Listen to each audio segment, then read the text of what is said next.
নির্বাচনী বাজেট নিয়ে কার্পণ্য করবে না সরকার, জানালেন অর্থ উপদেষ্টা। বলেন, এই অর্থ বছরের মধ্যে নির্বাচন করার সম্ভাবনা বিবেচনা রেখে আগেই বাজেট ঠিক করে রাখা হয়েছে।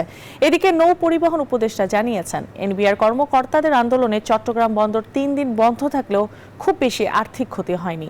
সচিবালয়ে ক্রয় সংক্রান্ত উপদেষ্টা পরিষদের বৈঠক শেষে এসব কথা জানান এই দুই উপদেষ্টা। এনবিআর সংস্কার নিয়ে আপত্তি সহ চেয়ারম্যানের অপসারণ এবং অভ্যন্তরীণ দ্বন্দ্বে গেল 12 মে থেকে আন্দোলন শুরু করেন এনবিআর কর্মকর্তারা, যা 29 জুন শেষ হয় সরকার ও ব্যবসায়ীদের মধ্যস্থতায়। কর্মসূচির শেষ 3 দিন 26 জুন থেকে শাটডাউনে ছিল সারা দেশের এনবিআর অফিস। এতে দেশের বন্দরগুলোতে পণ্য ওঠানামা সহ বন্ধ থাকে আমদানি রপ্তানি, ক্ষতি হয় দেশের ব্যবসা বাণিজ্য।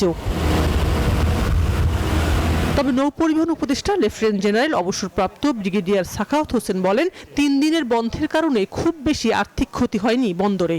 পোর্ট অ্যাকচুয়ালি বন্ধ ছিল না, আমি বলি আপনাকে, পোর্টে যে অবস্থা ছিল 3-4 দিন একটা অলরেডি যেগুলি এক্সপোর্ট হওয়ার কথা ওগুলো ঢুকে গেছিল।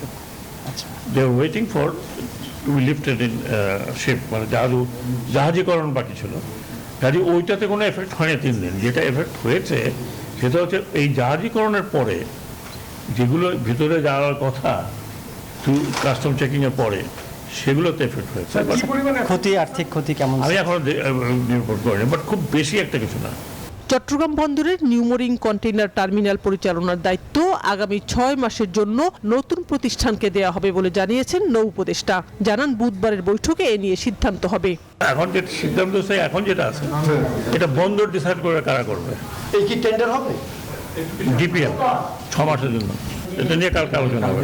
এদিকে ক্রয় সংক্রান্ত উপদেষ্টা পরিষদের বৈঠকের সভাপতি অর্থ উপদেষ্টা ডক্টর সালেউদ্দিন আহমেদ বৈঠক শেষে সাংবাদিকদের প্রশ্নের জবাবে বলেন, এই অর্থ বছরের মধ্যে নির্বাচন করার সম্ভাবনা বিবেচনা রেখে আগেই নির্বাচনী বাজেট ঠিক করে রাখা হয়েছে। নির্বাচনের জন্য অর্থ যা বরাদ্দ দেওয়া হয়েছে এবং নির্বাচনের অর্থ যা দেওয়া সেটা কোনো আমরা কার্পণ্য করব না।